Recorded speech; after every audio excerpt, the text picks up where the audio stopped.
फलथे दुराने मनते नंदाचिया पुरे आजी चोरी केली खरी तया बिन नासी नोहे दुसरिया ऐसी मनते नंदाचिया पुरे आजी चोरी केली खरी सवे तुकया मेला तेने आऊन अनिला म्हणते नंदाचिया पुरे आजी चोरी केली खरी स्वरमंगला अनुरंगा करू प्रथम मनमान दुसरे शरण संतांची ज्यांच्या कृपाने कथेचा विस्तारू बाबाजी सद्गुरु दास तुका ओम नमो ज्ञानेश्वरा करुण करा रे दयाळा तुमचा अनुग्रह लाभलो पावन झालो चराचरी ज्ञान वैराग्य भक्ति स्वरूपम सदालंकृतं साधु संन्यास युगम मुखे अस्य वेदांत शास्त्रार्थ नितिं नमो नारायण गिरिं परब्रह्म स्वरूपम गोरक्षे जालिंदर चरपडास्य अनुभंग काणी वचिंदराद्या चौरंगी देवानक वर्तनी सौज्ञा तुम्यान वर्णनोनाथ सिद्धा धन्य धन्य अडबंगनाथा तुमच्या चरणी जीवितो माथा राम भरोसे राम बिनो राम नाम विश्वास सुमिरन सुमंगल कुशल रे आगत तुलसीदास प्राप्त प्रसंगी कीर्तन विषयी करताना बनलेला अभंग आज या ठिकाणी श्री संत तुकाराम महाराज यांच्या दोळणी प्रकरणातील अभंग आहे।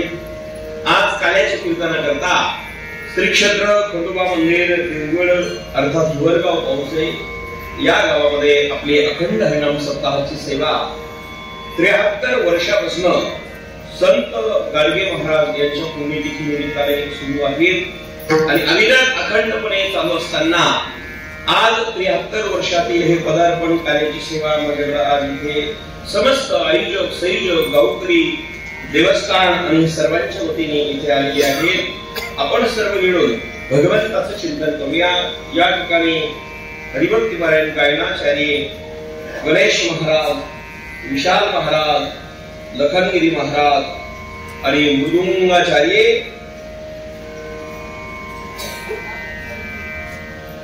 लाभो महाराज सांगा ना महाराज नाव आठवलं तर तुम्ही पाहिलं असं कसं पाहिजे एकमेकांचा करू विनेकरी महाराज, रमेश महाराज पारखे, बाळासाहेब वरके पाटील पत्रकार आमचे आवर्जून या ठिकाणी उपस्थित आहेत। आत्ताच 15 दिवसापूर्वी तुमच्या इकडे खंडोबा मंदिर आहे शेजारी देवतळे तिथे कीर्तन कार्याचं झालं होतं। मागच्या वर्षी इथे आलो होतो हे मंदिरात दर्शनाचे प्राप्त झाला। आज आपण सर्वजण अत्यंत सुंदर हे स्थान आपण आयोजक इथे सुंदर नियोजन करतात चिंतना करता जोडलेलो आहोत। सर्वांना धन्यवाद।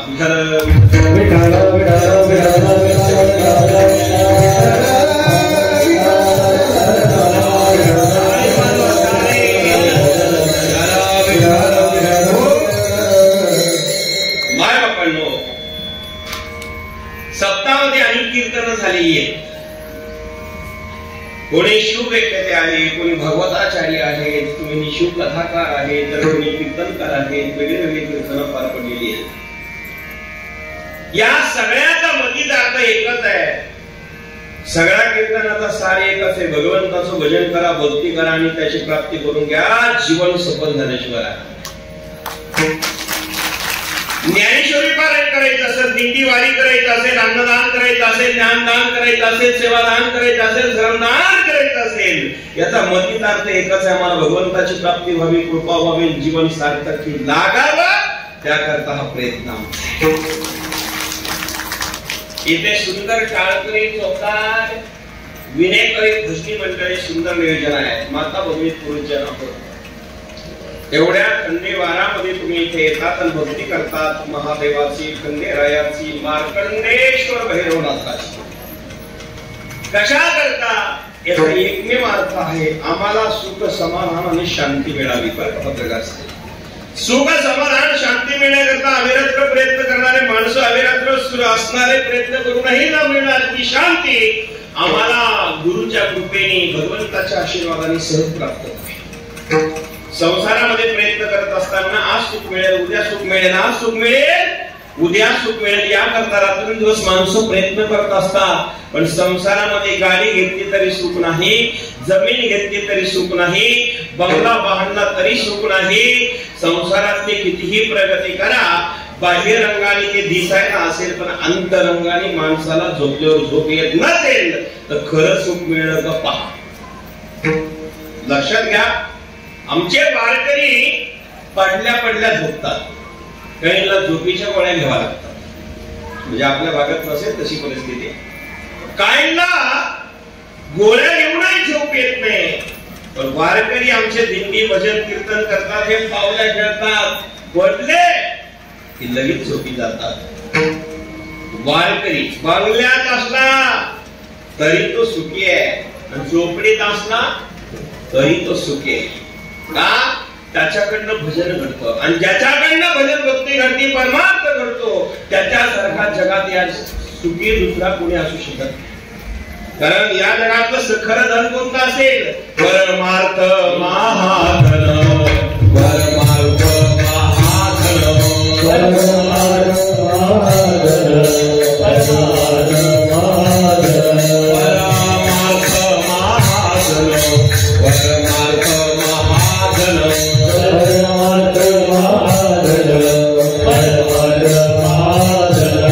जोडी देवाचे चरण, जोडी देवाचे चरण, देवाचे चरण, जोडी देवाचे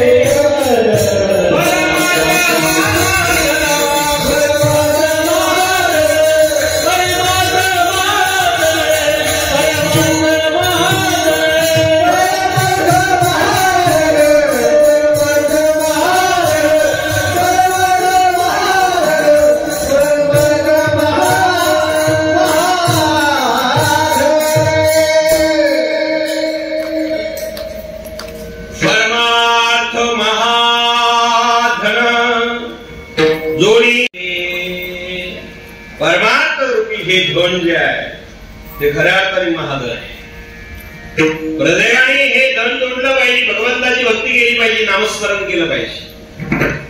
कारण नामस्मरणाने जे सुख भेटणार आहे ते एरवी कशाने नाही. आम्हाला सुख समाधान शांती मिळावी वाटते, नामस्मरण करणारे नसतील, भक्ती करणारे नसतील, खरं सुख आम्हाला मिळणार नाहीये. आणि संत विनंती करतात, तुम्ही भक्ती करा, नामस्मरण करा, ही विनंती तुम्हाला करतो. हेची माझी विनवणी, माझी विनवणी,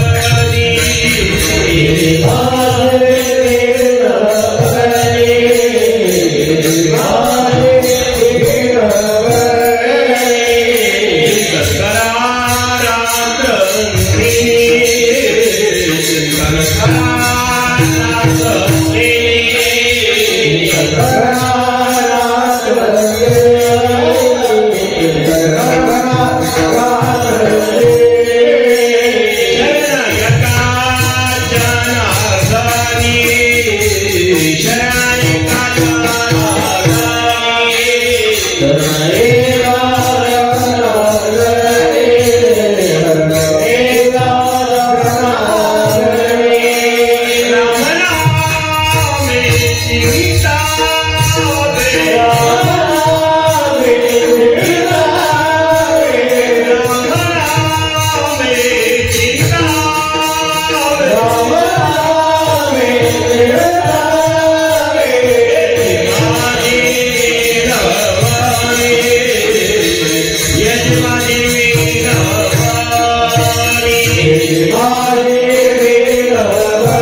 एकनाथ महाराज विनंती करतात, हे माझे विनवणे हो नका मोल. एक श्वास निघून गेला, त्रिभुवनाची किंमत दिली, तरी पुन्हा तो श्वास करत येणार नाही. सांगा आम्हाला किती श्वास प्रेमाने दिले. पटत नसेल तर ऑक्सिजन त्या कोरोनामध्ये सगळ्या जगाला कळालं ना. कोरोनाच्या काळामध्ये श्वासाची किंमत किती, ऑक्सिजन पत्रकार साहेब. एक सांस में दाग है त्रिभुवन का मोल कबीर जी सांगतात. एक श्वास वायाला गेला की पुन्हा तो मिळणार नाही. जरा विचार करा. मग आम्हाला प्रत्येक श्वासाला नमस्मरण करता आलं पाहिजे. माझे सद्गुरू नारायणगिरी महाराज रात्रंदिवस हरिचिंतनात असायचे. त्यांचे बोट कायमच फिरायचे. ज्यांनी नारायणगिरी बाबा पाहिलं असतील जवळून त्यांना लक्ष देईल. एक बोट फिरायचे बरं का बाजू, हे असं बोट फिरायचे दोन्ही बाजू. 109 वर्ष वय झाली होती गुरुवारी नारायणगिरी बाबांची, तरी पण कीर्तन कधी बंद नाही केलं. बसून कीर्तन नाही केलं, उभ्याने कीर्तन असायचं त्यांचं. जरा विचार करा, कीर्तन उभ्याने आणि पुन्हा रात्रंदिवस बोट फिरत. म्हणजे परापशंती मध्यमा वैखरी 4 वाणे, 4 वाणे, 4 खाणे, 4 वेद, 4 युग आहे, 4 मुक्ती आहे. या 4 येणीच आपलं कल्याण होणार आहे. 4 प्रकारचे वाणे, परापशंती मध्यमा वैखरी, हे 4 वाणे, 4 खाणे, 4 कांड शुद्धी दूध बीज, 4 मुक्ती आहे. सनुपता, समीपता, सैविकता आणि सुरूपता, 4 प्रकारची मुक्ती आहे. 4 युग आहे, करता फिरता दोपार कली. आणि या कलियुगामध्ये नामचिंतनाने आपला उद्धार होणार आहे. कारण प्रत्येक युगामध्ये ध्यान जप अनुष्ठान तप होतं, पण कलियुगामध्ये या ध्यानाची गरज नाही, कलियुगामध्ये जपाची गरज नाही, कलियुगामध्ये तपाची गरज नाही, कलियुगामध्ये फक्त नामस्मरणाची गरज आहे. याच्यात हे तप अनुष्ठान जप नाही लागणार. जप तप अनुष्ठान व्यर्थ कासा या करणे, हा जप तप अनुष्ठान व्यर्थ कासा या करणे. जप असेल तप असेल, कलियुगात ते त्याची गरज नाही, त्यांनी भगवंत भेटणार नाही. जप तप अनुष्ठान व्यर्थ कासा या करणे, तीर्थावर्त यज्ञम न लगे माता धरणे, आसन मुद्रा ज्ञान ध्यान लगे वाराणसी म्हणणे. अरे केशव माधव अच्युतवता वै पद टाके. ओम नमो भगवते रामकृष्ण वासुदेवा, ओम नमो भगवते रामकृष्ण वासुदेवा. त्या देवाचं भजन करा. कलियुगात अनुष्ठान नाही, जप नाही, साधना ही नाही. मग कशाचीच गरज नाही, नामस्मरण. ते बसलेले पुढचे तुम्ही बडबड करू नका. टेबल तुमचं तिकडे फिरून घेण्यात बाजूला घ्या. पावते भागणार तुम्ही दोघं बाहेर घ्या, साईडला घ्या. तुम्ही बडबड करता इकडे डिस्टर्ब होत. विठाल विठाल विठाल विठाल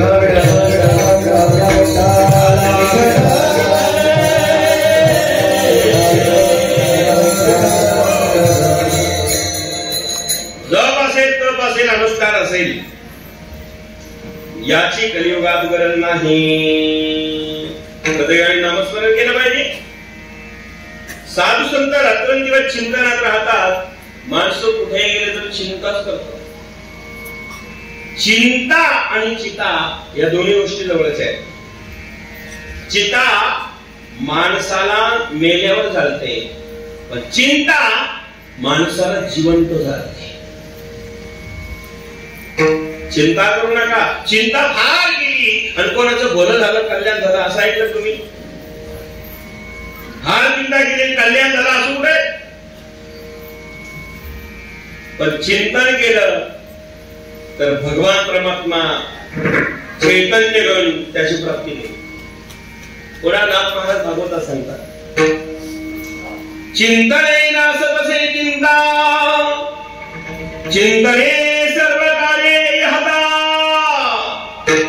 चिंतने मोक्षे सायुज्यता, घर शोधितसे, घर शोधितसे.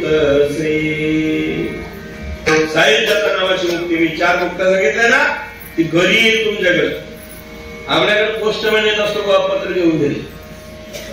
पत्र घेऊन आला पोस्टमन, तो ऍड्रेस विचारत येतो, अरे ते कुठे पाटील राहिला, हिवरगाव पावसाळ्यातले अमके अमके पाटील कुठे आहेत. तो पोस्टमन शोधत येतो, हे पत्र द्यायचंय.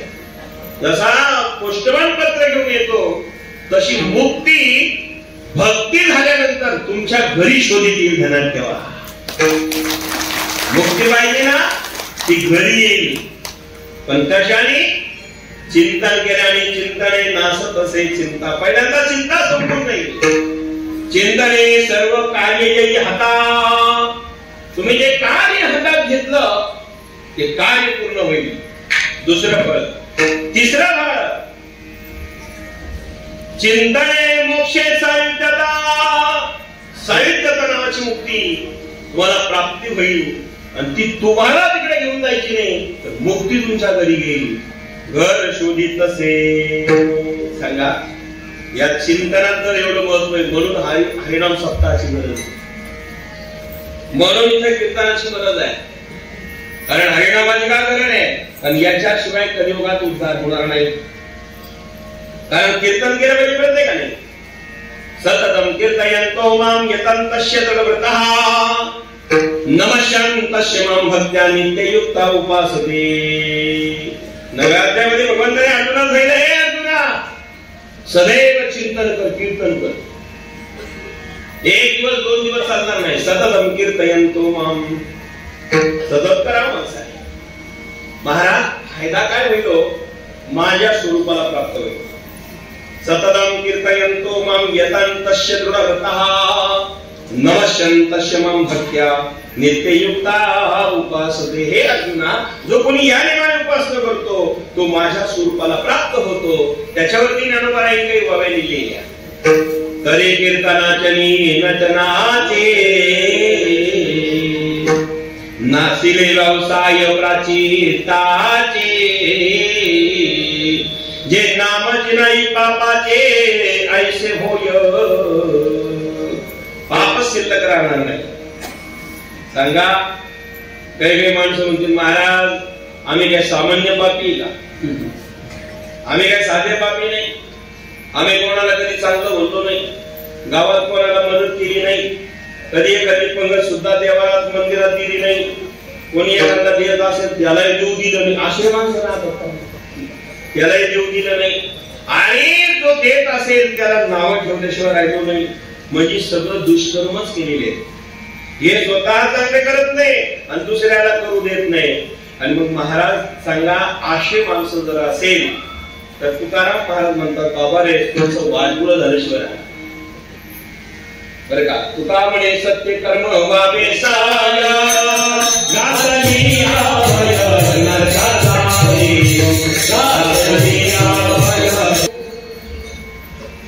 नरका जाणे घातल्या भय. सहाय्य कर्म व्हावे सत्य. ज्या सत्कर्म करतो त्याला मदत करा. जो करत नाही, बरं का, त्याला करायला सांगा. जो करणारा आहे त्याला किमान नाव ठेवू नका. जर ठेवले तर काय होणार? तुम्ही नरकात गेल्याशिवाय राहणार नाही. मी म्हणत नाही, तुकोबारायांचं वाक्य आहे. ज्यांच्याशी देव बोलत होता, ज्यांच्याशी देव चर्चा करत होता आणि ज्यांच्या पुढे हात करून उभा राहत होता, त्यांना देव भेटता असं म्हणतात नाही. त्यांच्या पत्नीच्या पायात काटा मोडला तर काटा काढायला येत होता. असे तुकोबाराया. आणि शेवटच्या वेळेला तुकोबारायला वैकुंठाला इमान न्यायला घेऊन आला. तो देव ते तुकोबारा म्हणतात घातरिया भय नरकाने. जर तुम्ही सत्कर्म केला नाही, सदाचाराने जीवन जगले नाही, सदाचाराने वागले नाही, तर नरकात निश्चित जाणार आहे. बाबा रे, त्याकरता काय करा, हा जन्म पुन्हा मिळणार नाही. म्हणून नामस्मरण करा, भक्ती करा, चिंतन करा, चिंता करू नका आणि चिंतन करून आपलं जीवन सार्थक करून घ्या. त्याकरता एखादे संत महात्मे साधू त्यांच्याशी गुण गुरुमंत्र घ्या, भक्ती करा, त्याने तुमचा उद्धार होईल. विठ्ठल. मग उद्धाराचं साधन कोणतं असेल तर नामस्मरण आहे. नामस्मरण हरी कीर्तन, नामस्मरण हरी कीर्तन, नामस्मरण हरी कीर्तन, नामस्मरण हरी कीर्तन. दया क्षमा समाधान, दया क्षमा समाधान, दया क्षमा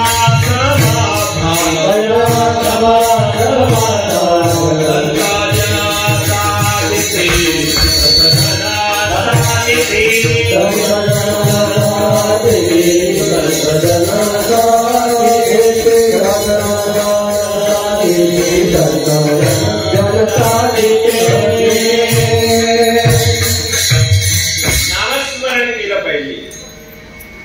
आमच्या तुकाराम महाराज संसारातच होते हो.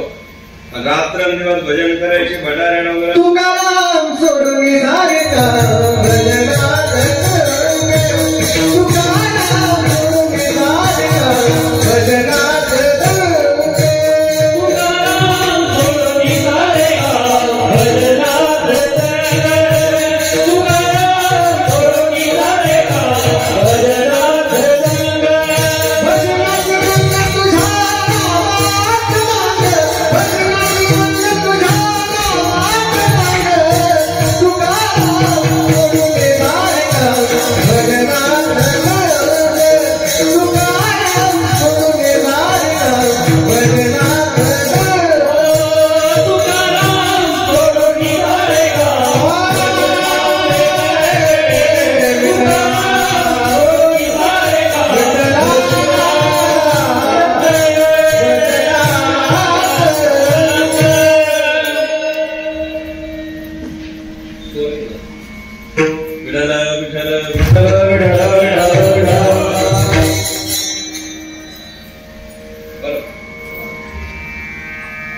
तुकाराम सोडून सरेका भजनात,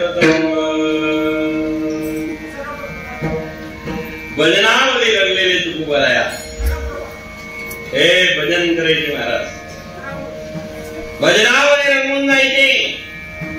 पांडुरंग हारी, पांडुरंग हारी, पांडुरंग हारी, जय जय विठ्ठल विठ्ठल हारी. पांडुरंग हारी, पांडुरंग हारी, पांडुरंग हारी, जय जय विठ्ठल विठ्ठल हारी. विठ्ठल विठ्ठल हारी, जय जय विठ्ठल विठ्ठल हारी. विठ्ठल विठ्ठल हारी, जय जय विठ्ठल विठ्ठल हारी. पांडुरंग हारी, पांडुरंग हारी, पांडुरंग हारी, जय जय विठ्ठल विठ्ठल हारी. पांडुरंग हारी, जय जय विठ्ठल विठ्ठल हारी. हे तुकाराम महाराज भजन घ्यायचे. विठ्ठल विठ्ठल विठ्ठला, हरी ओम विठ्ठला, विठ्ठल विठ्ठल विठ्ठला, हरी ओम विठ्ठला. हे भजनात रंगायचे. आम्ही सुद्धा भजन केलं पाहिजे. सप्ताह त्याच्या करतायत. शास्त्राने काही नियम सांगितलेले आहेत. आमच्या जीवनामध्ये सगळे पाळल्या जात नाही, पण आम्ही हा सप्ताह करत असेल, यज्ञ करत असेल, अनुष्ठान करत असेल, त्या काळात तरी नियम काही पाळायला पाहिजे. निदान त्या कार्यपुरते नियम पाळले पाहिजे. एरवी सर्वांना ते शक्य नाही. सप्ताह काळामध्ये कोणी जर बिडी पेत असेल तर निदान 8 दिवस बंद ठेवली पाहिजे, ती काळी नाही लावली पाहिजे. एरवी तर भरपूर त्या पिढ्याला काळ्या लावून पिढ्या संपत आल्या, पण निदान म्हणजे आपल्या भागात नसलच नको निघलं. देवाचा दरबार या देवगड मध्ये आपण इथं कसलं काय असणार कृष्ण, पण निदान जर एखाद्याला सवय असेल आणि 8 दिवस ते बंद केलं पाहिजे. एखाद्याला चुन्याला तंबाखू लावतात, तुमच्याकडे असं आहे ना तंबाखू चुना, पण निदान तो चुना लावायचा 8 दिवस तरी बंद केला पाहिजे. एरवी भरपूर लावला चुन्याचं सांगतो मी, म्हणजे तुम्हाला पटलं हो बरं का. चुना लावायचं बंद केला पाहिजे. निदान किती दिवस बोला थोडं. तुम्हाला कोणी दम दिलाय का? जावं अरुणगिरीच्या कीर्तनाला काही बोलणार माझी गादी आज बघणार तुम्ही आज बघच भेटतो बरं का पत्रकार. निदान 8 दिवस तो बंद केला पाहिजे. एरवी शक्य नाही आम्हाला ते, निदान 8 दिवस. रोज आई वडिलांचं दर्शन घेत नसेल, रोज जर आई बाबाचं दर्शन घेत नसेल तर निदान 8 दिवस घ्यायला सुरुवात बोला तुम्ही केली पाहिजे. रोज 8 दिवस दर्शन केलं पाहिजे. कारण आई बाबाच्या दर्शनासारखं पुण्य जगात कोणी देऊ शकत नाही बरं का. जगात ते श्रेष्ठ देव कोण असेल तर माता आणि पिता येतात. दुसरा मंदिरातला देव तुमच्यावर कधी प्रसन्न होणार आहे एवढं पुण्य आहे सगळं इकडे. तो दगडातून प्रगट व्हायचा आणि मग तुमच्यावर कृपा करायचा, इतकी सोपी गोष्ट एवढं पुण्य नाही ना. पण आमच्या घरात चालते बोलते दैवत असतं ते आई वडील आहे. त्यांना नमस्कार करा, दर्शन घ्या. दर्शन घेतलं की त्यांच्यासारखं पुण्य जगात तुम्हाला कोणी देणार नाही. त्यांच्या मनात आलं त्यांची सेवा झाली तर जगन्नाथ तुम्हाला देतील एवढी ताकद आई वडिलांच्या सेवेत.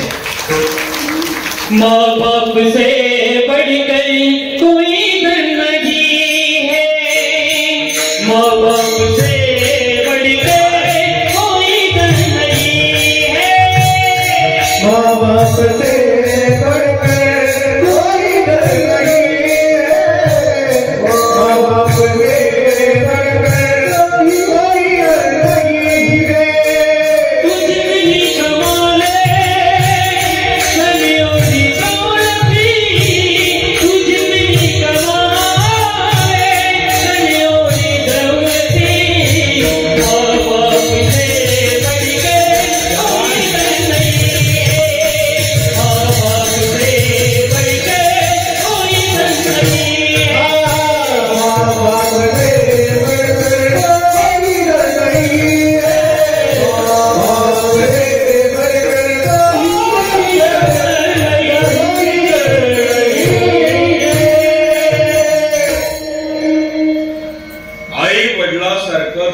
जगात कुठलाही श्रेष्ठ नाही आहे. माँ बाप से बढ़कर कोई नहीं है. आणि आपल्या सर्वांना माहिती आहे आपण सर्व पांडुरंगाचे उपासक आहोत, विठ्ठलाचे उपासक आहोत. ज्या विठ्ठलालाही महाराष्ट्रात ज्याने आणलं तो पुंडलिक आहे. आणि त्या पुंडलिकाने कोणतं पुण्य केलं? फक्त आई वडिलांची सेवा केली आणि आई वडिलांची सेवा केली आणि भगवंताला विटेवर उभा केलं म्हणून तो विठ्ठल तुम्हा आम्हाला मिळाला. ही आई बाबाची कृपा आहे पुंडलिकाची. विचार करा, आई वडिलांची सेवा ही जगातली सर्वश्रेष्ठ सेवा. आई वडिलांसारखं पुण्य जगात कोणीच देऊ शकणार नाही. या जगात तर असा कोणी प्रश्न केला पत्रकार साहेब आपल्याला, जगातला श्रीमंत कोण आहे? छातीला हात लावून सांगा. ज्याची आई आणि वडील जिवंत असतील त्याच्या इतका श्रीमंत जगात कोणीच नाही. ज्याच्या आई वडील जिवंत आहे त्याच्यासारखा कोणी नाही. आणि दोघांपैकी एक असेल तरी कमी म्हणायचं कारण नाही. हे श्रेष्ठ दैवत आहे, लक्षात घ्या. आम्हाला पुण्य प्राप्त करायचं असेल तर यात्रा करावी लागते. यात्रा करायची असेल तर पैसे लागतात. यात्रा करायची असेल वेळ लागतो आणि यात्रा करायची असेल शरीर चांगलं लागतं. तेव्हा आम्हाला पुण्य होतं. नीट ऐकता तुम्ही? पहिल्यांदा पैसे असावे लागतात, दुसऱ्यांदा वेळ असावी लागते, तिसऱ्यांदा आमच्याकडे शरीर चांगलं असावं लागतं. शरीर म्हातार आहे, पैसे भरपूर आहे, वेळ भरपूर आहे, पण याला ऊस खायला 2-2 माणसं लागतात. त्याला हिमालयाची यात्रा होईल का? हिमालयात गेला तर तो खरंच चल वरती डोंगरावर, त्याला नाही जमणार. शरीर चांगलं नाही त्या दिवशी यात्रा होणार नाही.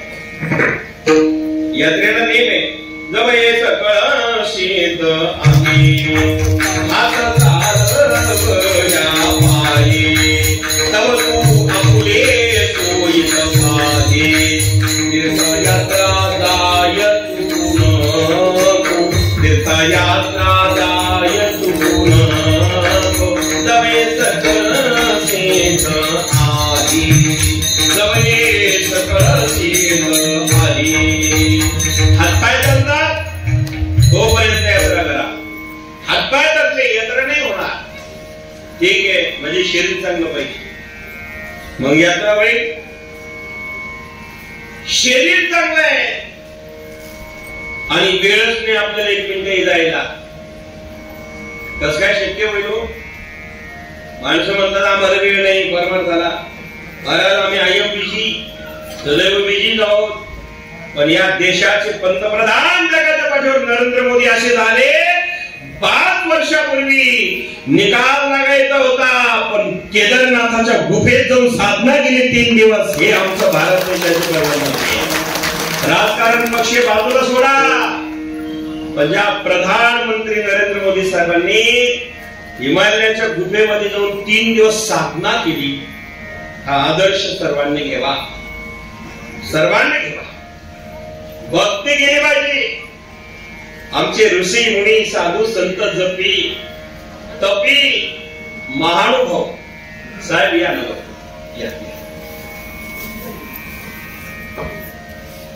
बाळासाहेब भाऊ घेऊन येतात आपले. बरं झालं कोकण गाव नंतर आजही भेट झाली. सर्वांनी करता एकदा सगळ्यांच्या वतीने धन्यवाद.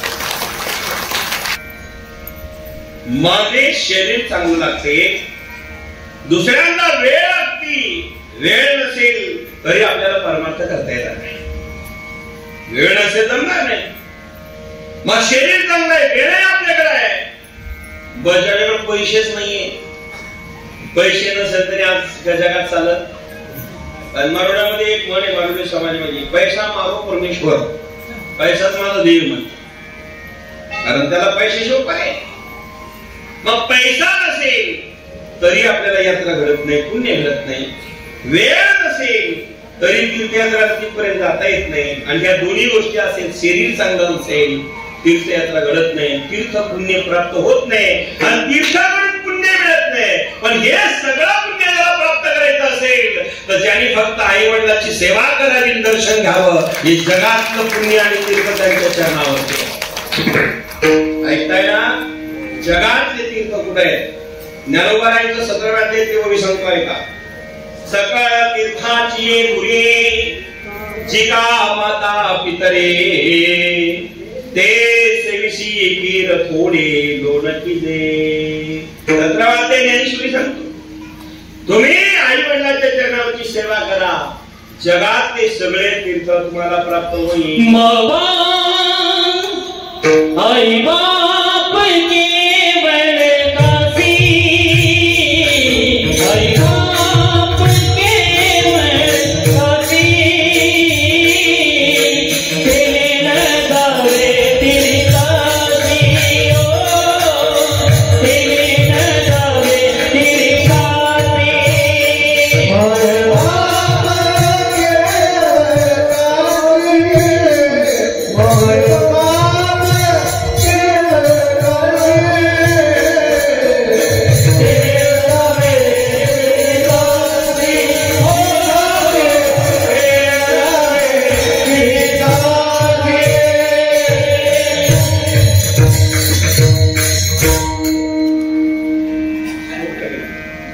माय बाप केवळ काशी तेने न जावे तीर्थासी, न जावे तीर्थासी तेने माय बाप केवळ काशी, केवळ काशी ते माय बाप तेने न जावे तीर्थासी. कळगा जसे मायबाप आहे, जिवंत आहे, तो त्याची सेवा करत आहे, आणि रात्रंदिवस आज्ञा धारण करून जीवन जगतोय त्याने तीर्थाला जाऊ नये, नाही तर आईबापाच्या कमाड्यात लाथा घालून तीर्थाला जात नाही म्हणणार का शिवाय पर्याय नाही त्याला. काही काहीचे माणसं श्रीमंत फार झाले हो, सुशिक्षित फार झाले, शिकलेले फार आहे, चांगले आहेत, सुशिक्षित आहे, शिकलेले चांगली गोष्ट आहे. पण जेवढे शिकलेले मुंबई पुण्यात राहतात त्यांच्या आई बाप असणारे वृद्धाश्रमात आहे. मुंबई पुण्यात खेड्यात अजून चांगली परिस्थिती आहे. आमच्या संगमनेरामध्ये, श्रीरामपुरामध्ये, आमच्या अहिल्यानगर जिल्ह्यात चांगली परिस्थिती आहे. आमचे लोक आजही आई वडिलांना जीव लावतात, घरात ठेवतात, पण नवराही ड्युटीला, बायकोही ड्युटीला, दोघेही नोकरी करतात. आई वडिलांना लक्ष द्यायलाच वेळ नाही, मग ते वृद्धाश्रमात. काही काही माणसं बंगले नवीन बांधले की त्या घरामध्ये मुलं मुली राहतात, पोरं राहतात, आणि म्हातारा म्हातारी जुन्या शेडमध्ये. जन्म आई बापाने दिला, जमीन जुमला आई बापाने दिला, घरही बांधायची शक्ती आई वडिलांनी दिली. ज्यांनी घर बांधायची ताकद दिली त्यांना गोठ्यात आज परिस्थिती मागायची. आम्ही एका वैजापूर तालुक्यामध्ये एका ठिकाणी भेटायला गेलो. म्हातारी वारली, पान लागून सरपटवून झाला वारली. चौकशी केली, काय कसं काय झालं, घरी जातात माणसं. आम्ही ते म्हणाले महाराज काही नाही, एक पत्र्याचं शेड होतं आणि त्या शेड मधून 6 पाण्याने चावला. मी म्हणलं हा 3 तारी बंगला आहे तुमच्याकडे, 3 तारी बंगला आहे आणि म्हाताऱ्या म्हातारीला शेड मध्ये का ठेवलं? नाही म्हणले महाराज, त्यांना मध्ये कधी जाणलं नाही, बंगला झाल्यापासून ते शेड मध्येच म्हणले. लक्षात येतं ना, बाहेर गुरं राहतात, त्या गुराच्या बाजूला यांची जागा जर असेल काय पुण्य होणार आहे महाराज. जिथे आई वडिलांना ठेवत असेल, आम्ही फार प्रतिष्ठा प्राप्त करत असेल, त्या प्रतिष्ठेला काय आग लावायची का महाराज? लोक गावात मोठे, तालुक्यात मोठे, जिल्ह्यात राज्यात मोठे, पण घरात छोटे असेल तर त्याची क्रांती नाही होणार. त्याच्या गावात मोठे व्हा, जिल्ह्यात व्हा, तालुक्यात व्हा, राज्यात व्हा, देशात मोठे व्हा, चांगली गोष्ट आहे. पण ज्यांनी आम्हाला जन्म दिला त्यांना वेळ द्या. ज्या बायकोने लग्न लावून तुमच्याशी असणारा सर्वांचा त्याग केला त्या धर्मपत्नीलाही त्याग वेळ द्या. आणि ज्यांना तुम्ही जन्माला आणलं ते मुलं आहे त्यांनाही वेळ देऊन संस्कार करा, नाहीतर म्हातारपणी पश्चातापाची वेळ येत असते. बरेच माणसं बाहेर मोठे हो, घरात छोटे आहेत. माणसाने बाहेर जेवढं मोठं व्हावं तेवढं घरातही मोठं असावं. घराला घर पण कधी येतं, घरचा करता सर्वांची काळजी घेतो तेव्हा. पूर्वीच्या काळी 50-50 माणसाचं कुटुंब असायचं साहेब. जुन्या काळामध्ये चुलते काके हे सगळे एकत्र असायचे, पंजोबा पर्यंत, आजोबा पंजोबा, खापर पंजोबा. आता तर अवघड झालं, लग्न झालं का हमकून हमरतो. किती अवघड स्थिती आहे, किती अवघड परिस्थिती आहे. आणि म्हणून याचं चिंतन, याचं प्रबोधन होणं आजच्या काळात गरजेचं आहे. नाही तर किती सप्तेकार, किती कीर्तनकार उघडून त्या काही बदल होणार नाही आमच्याकडे. माय बापांनो, आजच्या कीर्तनातून एक संकल्प केला पाहिजे. आजच्या कीर्तनातून एक वाक्य घरी येऊन जा. ज्याचे आई वडील जिवंत असेल, देवाला दान नका जाऊ, तीर्थाला दान नका जाऊ, परमार्थ करा नका करू, नामस्मरण करा नका करू, पण ज्याचे आई वडील जिवंत असेल त्यांची सेवा करा, नित्यनेमाने नमस्कार करा आणि त्यांना सकाळ संध्याकाळ विचारा. तुम्हाला कुठं जायची गरज नाही. नाहीतर मग आई आजारी पडली आणि मुलगा संगमनेरला निघाला. आई म्हणली बाळा, अरे कुठं चालला? संगमनेरला चालला का?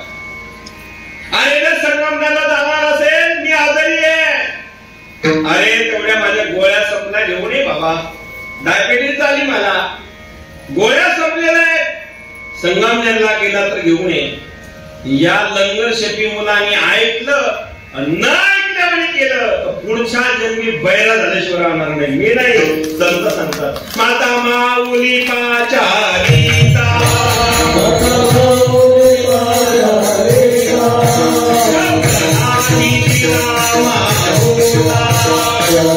Hare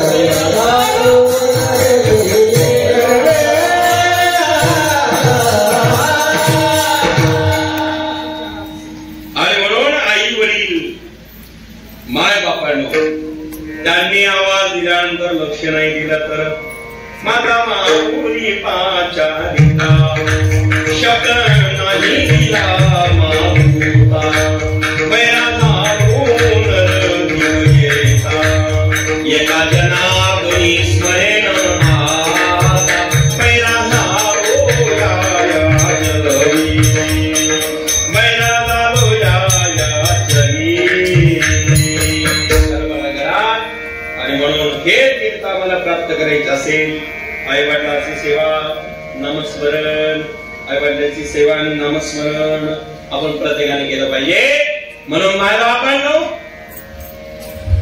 त्याकरता आम्हाला संत मार्गदर्शन करतात त्याकरता संत आम्हाला उपदेश करतात आणि ते उपदेश आणि मार्गदर्शन संत या अखंड हरिनाम सप्ताहातून करत असेल तर या सप्ताहाची आज काळाला गरज आहे कारण सत्य झाले पाहिजे नामस्मरण घडलं पाहिजे त्याच्याशिवाय चालणार नाही तो जो विश्वर आहे कळण्याकरता भजन कीर्तनातून समजेल कळेल आणि असा जो विश्वर आहे तो कुठे आहे हो तो नाही अशी जागा नाही ईश्वर सर्वभूतानां मैत्र करुणेवच तो सर्वत्र आहे तो नाही अशी जागा नाही सर्वस्यच हम प्रतिसन्निवेष्टो मता स्मृती ज्ञानमुपोहनं च वेदैचे सर्वैरहमेव वेद्यो वेदांत कृतवेदेव चाहं गतिर्कृता प्रभुसाक्षी निवासाशरणं श्रुत प्रभव प्रलय स्थानं निधानं निजमम्यं ऐसा जो समर्थ तुम्ही या जगाचा नाथ गगना ऐसा साक्षीभूत आपणाची जाणा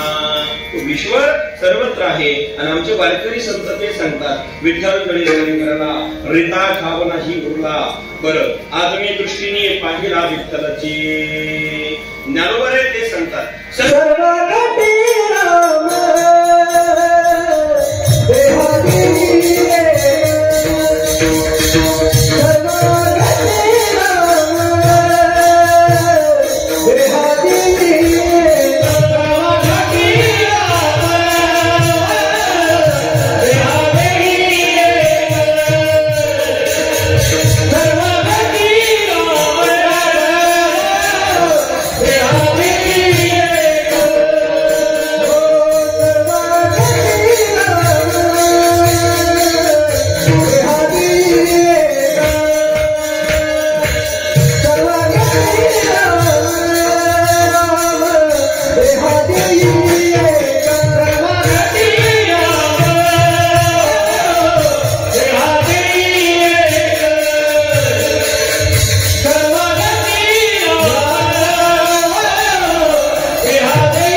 ज्ञानेश्वर महाराज या ठिकाणी सांगतात सर्व कटी राम देहाभिनियेक सूर्यप्रकाशक सहस्ररश्मी सर्वत्र आहे तो नाही अशी जागा नाही असा जो ईश्वर आहे तो अनेक रूप धारण करत असताना अनेक अवतार धारण करत असताना त्यांनी अनेक प्रकारचे लीला केल्या अवतार धारण केले अनंत रूपे अनंत विश्व देखील म्यादासी बाप रत्मा देवीवर गुणवान पैसे अशा प्रकारे जो ईश्वर आहे सर्वत्र असणारा ईश्वर आहे तो सर्वत्र सिया राममय सर्व जगजानी करू प्रणाम देऊ काने रामायणामध्ये सांगतात का सर्वत्र तो भगवंत आहे अशा प्रकारे तो असणारा ईश्वर अवतार धारण करतो किती अवतार घेतो तर अवताराच्या रसी तो हा उभा विठेवरी शंख चक्र गदा पद्म सहित हरी अनंत अवतार घेशी भक्ता कारणी घेशी भक्ता कारणी सर्वांग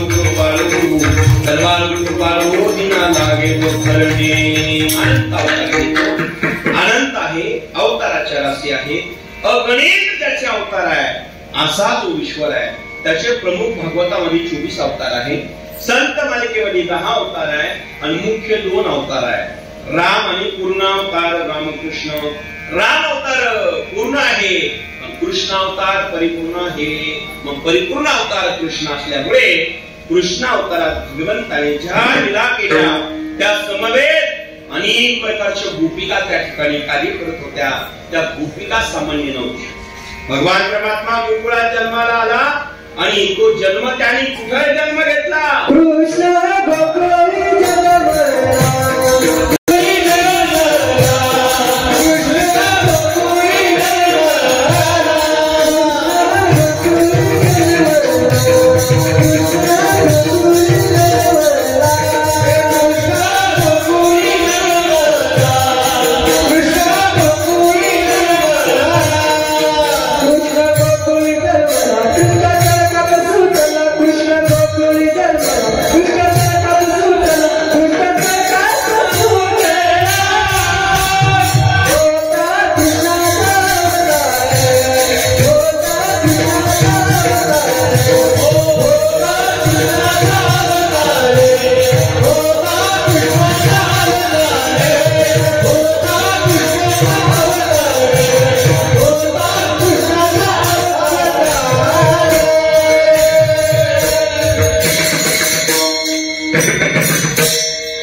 भगवान परमात्मा गोकुळात जन्माला आला. कृष्ण गोकुळी जन्माला दुष्टा चरका बसवताना होता कृष्णाचा अवतार. आनंद करते घरोघर सर्वांना आनंद झाला. तो भगवान परमात्मा जन्माला आला. मग नंद करा नंद वयो वंदे कन्हैया लगे हाते देणे घोडा देणे कवर देणे पालके बळे नको हाते घोडा पुढे नको पालके. उत्सव साजरा झाला आणि सर्वांना आनंद झालेला आहे. ब्रह्म हे रई जय जयकार नंद गरणाला योगी लाला योगी सुदानी लाला योगी. सर्वत्र आनंद झाला. आणि मग तो उत्सव झाल्यानंतर आता बाल लीला होत असताना अनेक प्रकारच्या कोड्या भगवंतांनी सुरू केल्या. कोड्या करी कोड्या करी कोड्या करी कोड्या करी कोड्या करी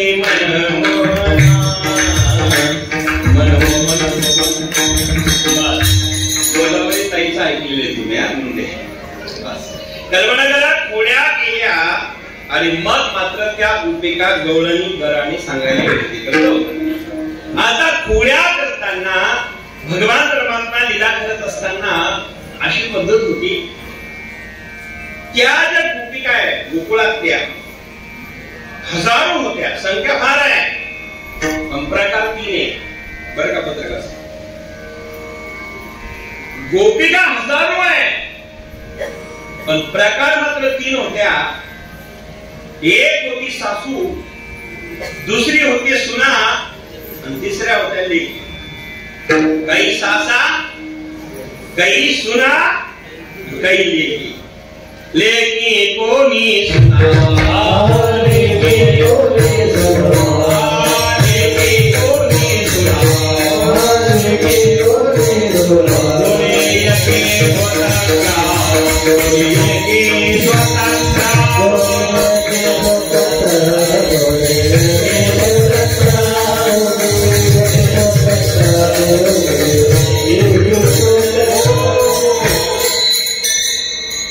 लेकी कोणी सुना कोणी एकी स्वतंत्र. कोणी लेकी कोणी सुना आहे आणि कोणी स्वतंत्र म्हणजे सासू आहे. आता याच्यात 3 प्रकार. संख्या हजारोची, प्रकार 3 आणि 3 प्रकारामध्ये तत्वज्ञान आहे. काही ज्ञान प्रकरणातील श्रुती आहे, काही कर्म प्रकरणातील श्रुती आहे, काही उपासना प्रकरणातील श्रुती आहे. या ज्या गोपिका आहे ना गोकुळातल्या त्या काही सामान्य स्त्रिया नाही आपल्यासारख्या. साऱ्या हाडामासाच्या आपण त्याने तशाच होत्या पण त्या सामान्य नव्हत्या. याचं कारण असं आहे त्या जपी तपी अनुष्ठानी योगी ऋषी मुनीच होत्या. पण स्त्रिया होऊन गोपिका होऊन तिथे लीला करायला.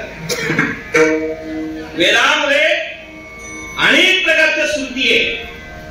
त्या सगळ्या श्रुती 3 प्रकारांनी जन्माला आल्या, अवतीर्ण झाल्या आणि त्या गोपिका आज भगवंताच्या सहवासामध्ये लीला करतात.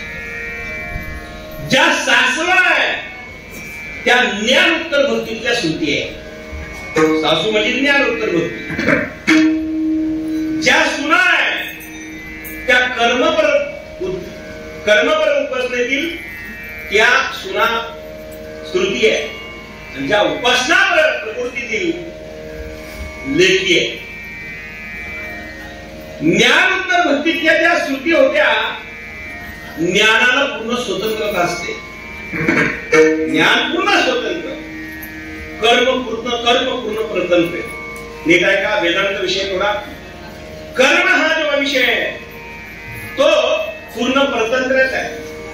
ज्ञान हा विषय आहे, ज्ञानाला पूर्ण स्वतंत्रता आहे. पण उपासना मात्र अर्ध परतंत्रता आहे आणि अर्ध स्वतंत्रता आहे. ज्ञान उत्तर भक्तीतल्या ज्या श्रुती होत्या त्या म्हणजे सासू कृष्णाला भेटायला जायचं असेल कोणाला विचारायची गरज होती का?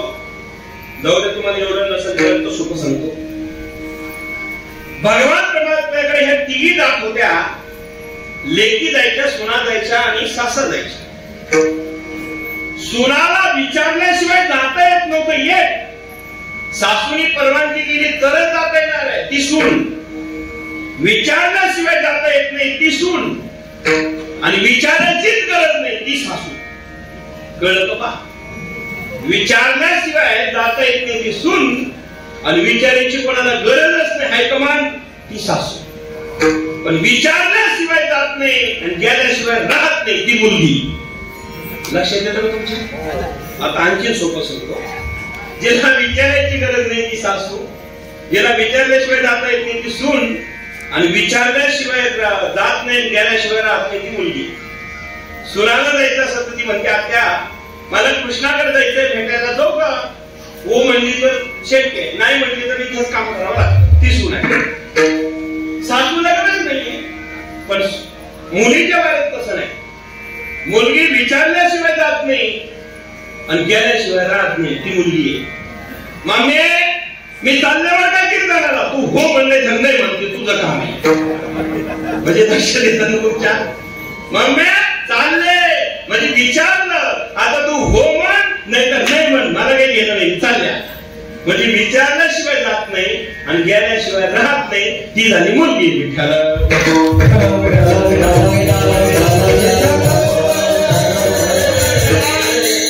म्हणजे ज्ञानोत्तर भक्ती आहे, कर्मोत्तर भक्ती आहे आणि उपासनापर भक्ती आहे. या तिन्ही गोपिका तिन्ही बांधल्या ऐकताय ना आता. मग ह्या ज्या गोपिका आहेत दुसरं रामायणातलं शास्त्र सांगतो. एकदा भगवान श्री रामचंद्रजी आपल्या गुरुदेवाच्या समवेत निघाले. विश्वामित्र त्यांचं नाव. यज्ञाचं रक्षण करता गेले होते आणि दशरथ आणि यज्ञ रक्षण करता रामाने लक्ष्मणाला पाठवलं. विश्वामित्र मुनीश्वर आये दशरथ भूपसे वचन सुनाये संगमे वेजे लक्ष्मण राम पतित पावन सीताराम पतित पावन सीताराम वीर परे जब भक्त पुकारे दूर दुख हमारे दशरथ के कर जन्मे राम पतित पावन सीताराम पतित पावन सीताराम. विश्वामित्र मुनीश्वर आये दशरथ भूपसे वचन सुनाये संगमे वेजे लक्ष्मण राम पतित पावन सीताराम पतित पावन सीताराम. बस राम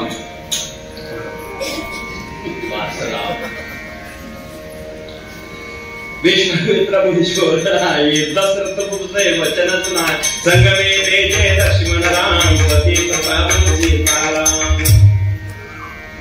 राम त्याच ठिकाणी वनवेगाय त्राटी कामानी चरण छुयाय आईल्या तारी ऋषियों के हरते राम पतित पावन सीताराम. वनात गेले, त्राटकेचं वध केला, विश्वामित्राच्या यज्ञाचं रक्षण केलं. दोन अमंगल द्रव्य घेऊन राक्षस आले होते. एकाचं नाव मारीच आणि एकाचा स्वभाव. बिरुबर बाण राम जय महाराज बिरुबर बाण राम जय महाराज सतयोजन का सागर पारा सतयोजन का सागर पारा. राम या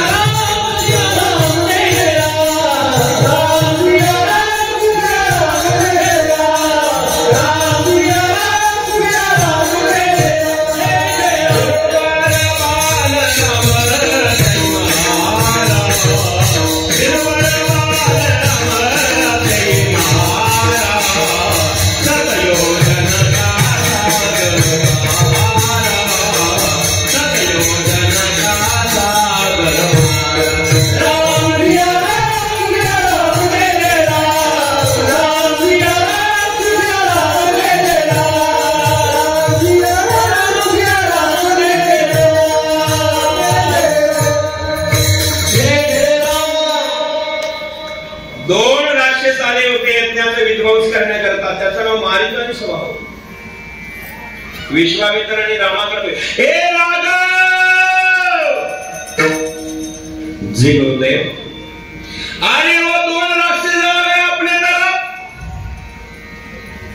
चिंता मत करो गुरुजी, चिंता मत करो. आप यज्ञ की तैयारी कर रहे करो. यज्ञ में आहुति डालो, मंत्र घोष करो गुरुजी. ये राक्षस का मुझ पर छोड़ दो, मैं देख लेता हूं. भगवान से कहा. मग राक्षस आले. अग्निबाण काढला आणि अग्निबाण काढला एकाचा नाश केला अग्निबाणाने, तो स्वभाव ने काय का स्वभावचा नाश केला अग्निबाणाने आणि दुगार टोकाचा बाण दुसरा काढला, त्याला 17 योजन समुद्राच्या पलीकडे टाकलं, तो माणूस. असं का केलं हो देवाने? एकाला मारलं आणि एकाला जिवंत ठेवलं. दोघाला मारता येत नव्हतं, बाण नव्हते का रामाकडे? बाण होते ना, मग मारलं का नाही? जर कदाचित मारीचाला मारलं असतं आणि मग मारी सोन्याचे हरण झाला नसता, सोन्याचे हरण मारीत झाला नसता, तर सीतेने त्या हरणाला पाहिलं नसतं आणि सीता म्हणली नसती हरण मारून रामाला, राम त्या हरणा मागे गेले नसते, हरणा मागे राम गेले नसते, तर सीतेचं हरण झालं नसतं आणि सत्तेचं हरण झालं नसतं, सीता लंकात गेली नसती, तर रावण मेला नसता आणि शेंद्र जल खाली झाला नसता. एवढा रामायण बिघडला असता. लक्षात येते ना? म्हणून एकाला मारलं एकाला ठेवलं. बिनपर बाण रामती मारा संयोजन का सागर पारा, बिनपर बाण संयोगांचा सागर पारा. बिगाड टोकाचा बाण मारला, बरं का लगन किती? बिगाड टोकाचा बाण मारला. मग 17 योजने समुद्राच्या पलीकडे गेला. यज्ञ विजय झाले विश्वामित्राजी. मग आता सांगितलं राघव जय गुरुदेव, एक पत्र आलंय, उद्या आपल्याला जनक महाराजांच्या घरी लग्नाकरता जायचंय, धनुर्यज्ञ होतो तिथे. ठीक आहे गुरुदेव, आदल्या दिवसाचा प्रसंग लवकर उठावा लागेल. आदेश गुरुदेव. दोघे भाऊ गुरुदेवाच्या आश्रमात आहे. गुरुदेव झोपलेले आहे. गुरुजी झोपलेले असताना राम लक्ष्मण गुरुच्या चरणाची सेवा करतात. चित्र डोळ्यापुढे आणा. जगाचा मालक जगन्नाथ गुरुच्या चरणाची सेवा करतो. पाय दाबत असताना अर्धी रात्र झाली आणि गुरुदेवाने आदेश दिला, राघव जय गुरुदेव, अरे आधी रात बीत गई, राघव जाओ शयन करो, सुबह जल्दी जाना है. जी गुरुदेव. कोई बात नहीं, चिंता की कोई बात नहीं गुरुदेव, सुबह जल्दी जाना है तो शयन करने जाते हैं. आतापर्यंत दोघे गुरुदेवाचे पाय दाबताय, दोघे राम आणि लक्ष्मण. आता आपल्या कुटियात गेले. भगवान श्रीराम झोपले, लक्ष्मण रामाचे पाय दाबतोय. आतापर्यंत दोघे गुरुचे पाय दाबत होते, सेवा करत होते. आता राम झोपले आणि लक्ष्मण रामाचे पाय दाबू लागला. पहाड झाले. पहाड झाली. पहाड झाल्यानंतर एक घटना,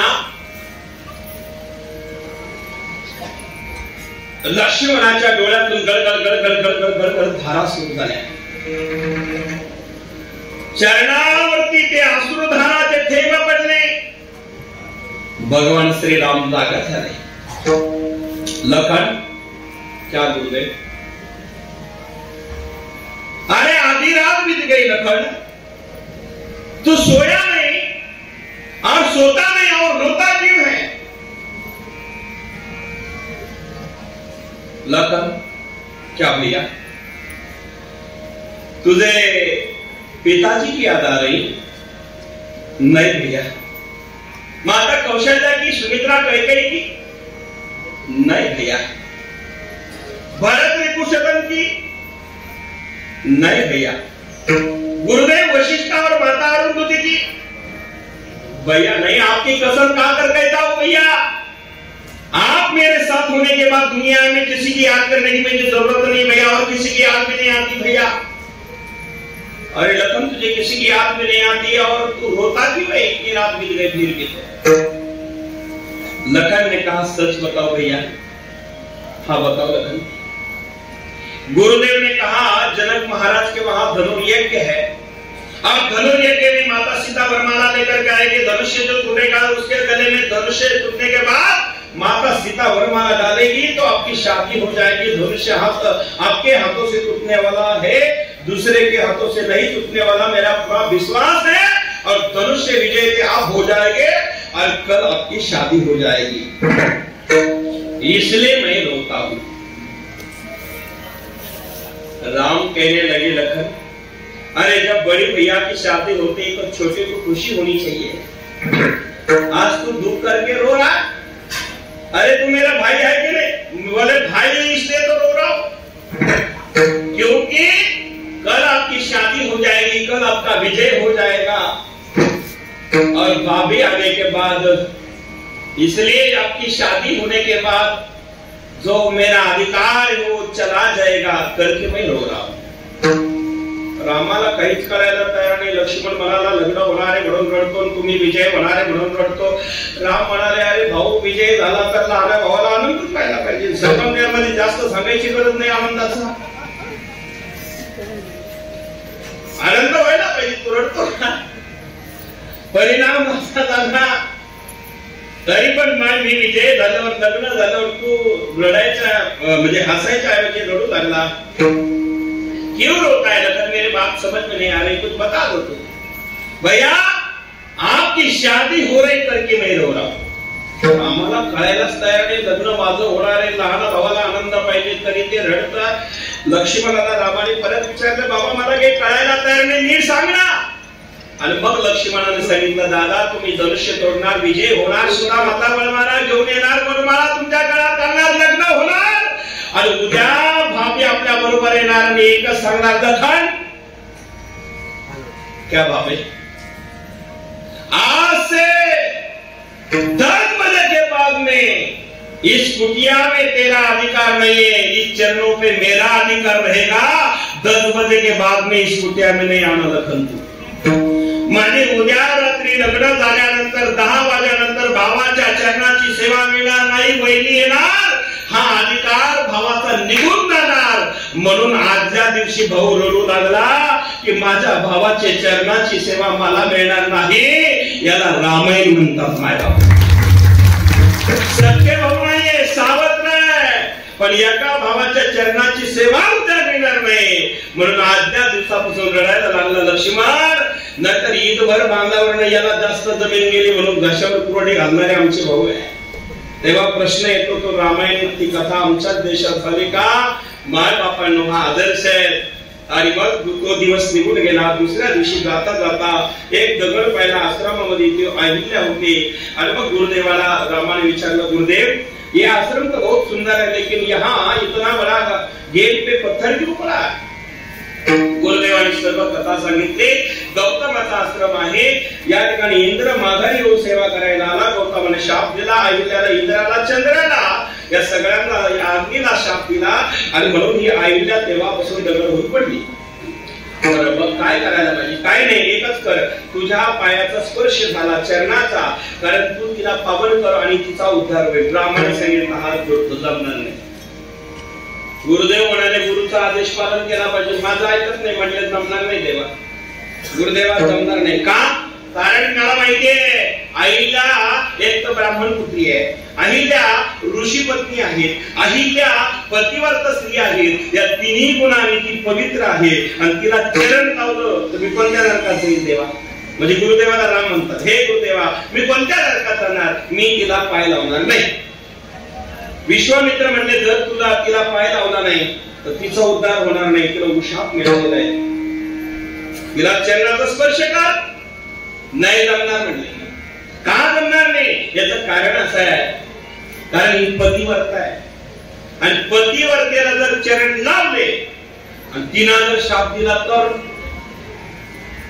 मागची कथा आताच झाली ना 2-3 दिवसापूर्वी, दत्त जन्म झाला ना, दत्ताला 3 देव भेटायला आले होते, तिने असणारा अनुसयाने शाप दिला, तिनेला बालक करून टाकले होते, लहान करून टाकलं ना बालक, आले होते ब्रह्मा विष्णू महेश छळण्या करता आणि तिघांना बाळ केलं, दत्त जन्माला आले आणि जर हिना मला शाप दिला तर नको म्हणले, हिच्या नादी लागायला, हिला मी काही पाय लावणार नाही। गुरुदेव म्हणले पाय नाही लावला तर हिचा उद्धार होणार नाही आणि उद्धार जर झाला नाही तर उशापातून ती मुक्त होणार नाही। शाप दिलेला आहे, तुला उशाप मिळाला की रामाच्या चरणाच्या धुळीने तुझं कल्याण होईल। गुरुदेवाने समजून सांगितलं, आदेश दिला, भगवंत म्हणले ठीक आहे। मग भगवंताने सहज चरणाचा स्पर्श केला आणि त्याच्यातून एक स्त्री प्रगट झाली। लक्षात येतं ना? शिवताची रावाई नारी सुवाई, शिवताची रावाई नारी सुवाई, महानदेना ठाकरवाई, महानदेना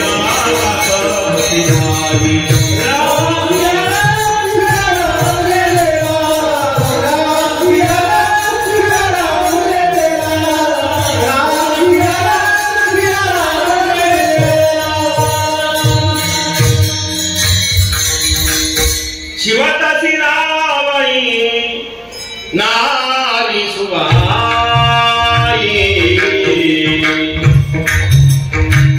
महान सेना काक कठीणाई चरणात स्पर्श झाला दगडातून बैल तयार झाली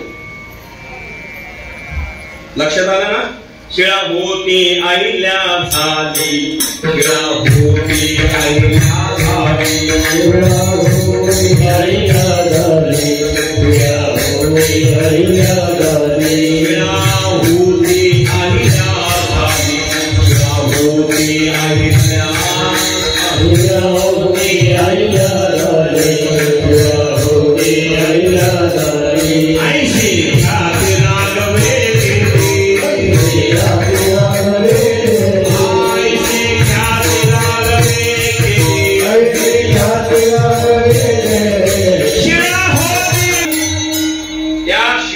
दगडातून आईला प्रगट झाली आईशी खाती रागावे गेली शिवतशी नावई नारी शिवाई पाहान ते नकापती नाही तुळशीरामाई म्हणताय चरणाच्या स्पर्शाने दगडातून बळी झाली उद्धार केला राम निघून गेले सीतेचा विजय म्हणजे वर्मा धनुष्य तोडला विजय आणि मग विजय झाले राम आणि मग मात्र रामाने सीतेच्या गळ्यात माळ घातली सीतेने घातली लग्न लागलं आता मात्र सगळ्या सखिया म्हणाल्या जरा आता पाया पड ना कोणाच्या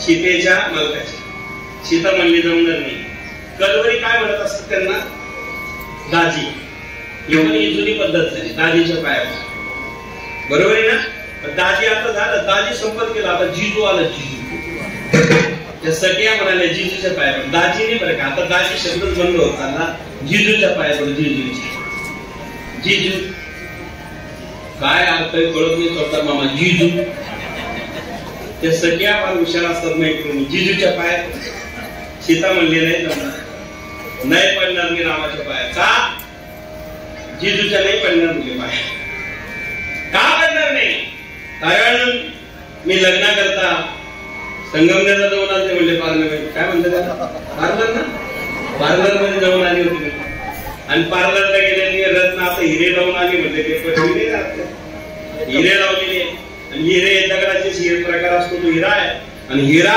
दगडाचा एक प्रकार आहे आणि जर कदाचित मी ऐकलंय कारण रामाची कीर्ती इथपर्यंत आली होती दगडाला स्पर्श केला त्याची एक बैल तयार झाली आणि जर कदाचित माझे तर हजारो हिरे मी लावलेली आहेत आणि जर पाया पडायला गेली आणि पाया पडायला चरणाचा स्पर्श झाला आणि सगळ्या हिराच्या पाया झाल्या तर या माझ्या सौती होतील आणि माझं प्रेमाचं वाटप होईल जर माझ्या सौती म्हणून प्रेमाचं वाटप होणार असेल मी पाया पडणार नाही कारण मला सौती कोणाला पाहिजे असते का सौती होणार असेल मी पाया पडणार नाही आणि म्हणून सीता काही पाया पडायला तयार नाही कारण चरणाचा स्पर्श झाला दगडाची बळी होती हिरे तर नरकच होते चांगले होते कारण एक प्रसंग असा आहे शास्त्रामध्ये जेवढ्या ऋषी मुनीने ही बातमी कळाली की रामाच्या चरणाच्या स्पर्शाने दगडाची बळी झाली तर ऋषी मुनी जपी तपी संन्यासी म्हणू लागले का रे आपण भक्ती करतो जप करतो तप करतो हे सगळं करायकरता भाकरी आपल्यालाच करावं लागतात पाणी आपल्याला तापावं लागतं आतरून आपल्याला तापावं लागतं आणि एवढा वेळ वायाला जातो त्याच्यापेक्षा 2-4 बाया आपल्या जवळ असल्या तर मोकळी भक्ती करू ना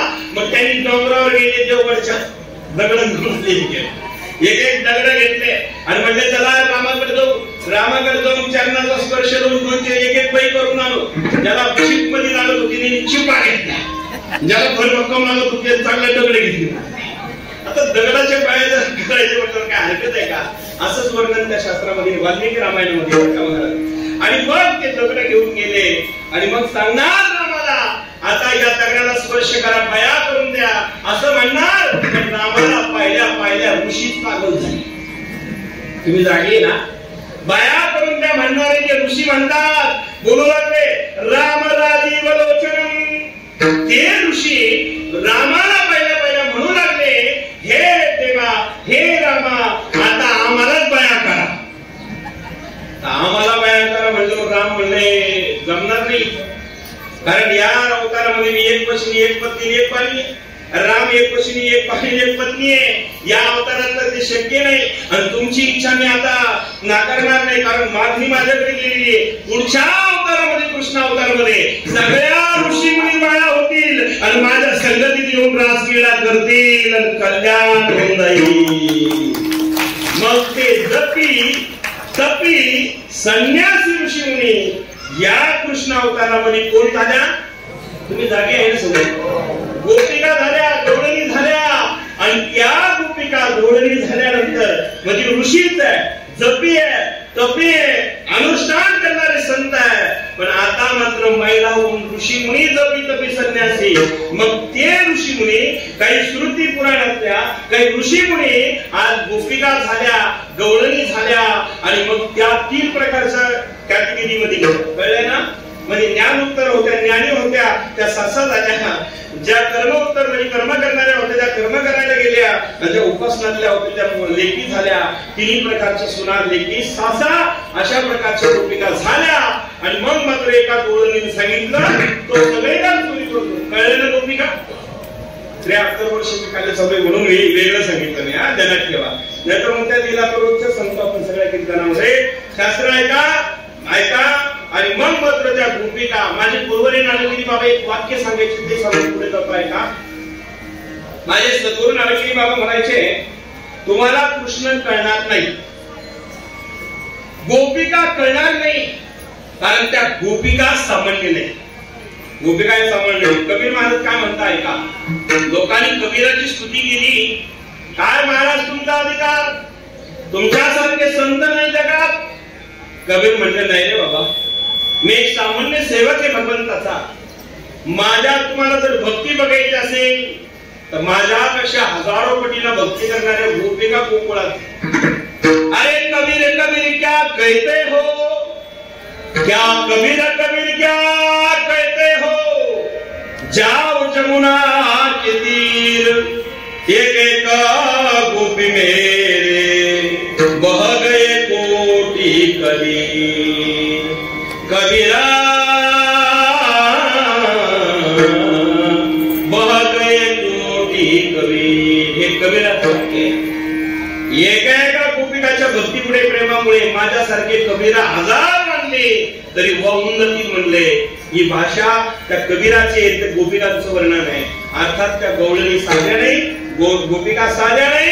आणि मग त्या गोपिका म्हणल्या, माझ्या घरी यांनी येऊ द्या, चोरी करू द्या, मी यशोदेला पकडून देईन. यशोदा म्हणायची, माझा बाळ तसा नाहीये, तुम्ही आळ घेतात. बाळ सगुणा गुणाचे ताणे, बाळ दिसते निर्वाणे, बाळ सगुणा गुणाचे ताणे, बाळ दिसते निर्वाणे, बाळ सगुणा गुणाचे ताणे, बाळ दिसते निर्वाणे, बाळ सगुणा गुणाचे ताणे, बाळ दिसते निर्वाणे.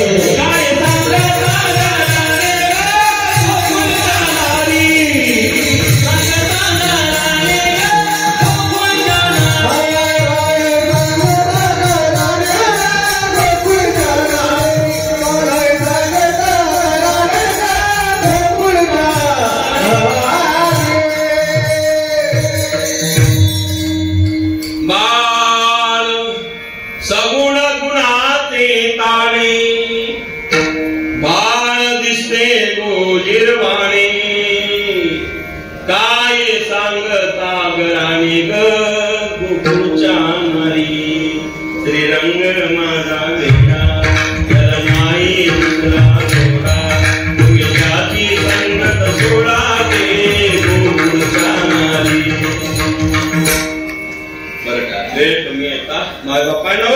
श्रीरंग माझा वेळा आहे. काय सांगता त्याचं वर्णन? पण एक जर पकडून दिला माझ्या कृष्णाला मग मानेल. मग या 3 प्रकारच्या भूमिका एकत्र आल्या. कळलं ना आता? आता बरं सांगतो, 2-3 वेळेस झालं ना. म्हणजे ज्ञानोत्तर भक्ती, ज्ञानी म्हणजे कर्मवादी आणि उपासनावादी, ज्ञानवादी, 3 प्रकारच्या भूमिका आल्या. मग आता 3 प्रकारच्या कोण कोण आहे हेही कळालं आणि मग म्हटलं त्याला येऊ दे, आज त्याला येऊ दे. चोरी करतो ना रोज, दारातच बसले. दारात बसल्या बसल्या घरात दही दूध लोणी ठेवलं, दारात घ्या बसल्या. आणि मग मात्र रात्री 12 वाजली, तोपर्यंत भजन चालू होतं.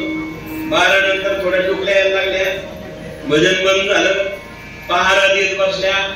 आणि जी सासू होती ना, सासा, ती मुख्य घराची सासू, तिला एक पिशवी होती लांबलासा. जुन्या म्हाताऱ्याला माहिती असेल, पूर्वीच आता परत बेरस पाकिट आता आले तेव्हा नव्हते. ते लांबलासा पिशवी असायची बघा, लांब पिशवी. आपल्या म्हाताऱ्याला असं जुन्या काळात ती लांब पिशवी असायची. त्याला 4 टोपली होती, 4 टोप्याची बाळासाहेब ती पिशवी असायची. म्हातारीनं कुलूप लावली, चावी त्याच्यात घातली, पिशवीमध्ये चावी घातली, कमराला पोळली पिशवी. आता काय हिंमत आहे, बँक लुटून कोणीची पिशवी नाही लुटणार. म्हातारी पिशवी म्हणजे म्हातारीची फार डेंजर असायची. पिशवी कमराला लावली, चावी घातली आणि प्रहारा देत म्हातारी सगळ्या गोळी बसली. आता 1 वाजला, सोका मामा तर जांभळे द्यायला लागला गोळी. 1 वाजला. आता आपला 12:30 झाली, 3 होता बरं. आपल्या 1ला सगळं संपणार आहे, 3ला संपलं. परिणाम असं झाला, आता जांभळ्या द्यायला लागल्या. 2 वाजता तर काही प्यागल्या तिकडं. हळूहळू झोपता झोपता भगवंत म्हणले या आल्या, दारात बसल्या, घरात तूप लोणी ठेवलं.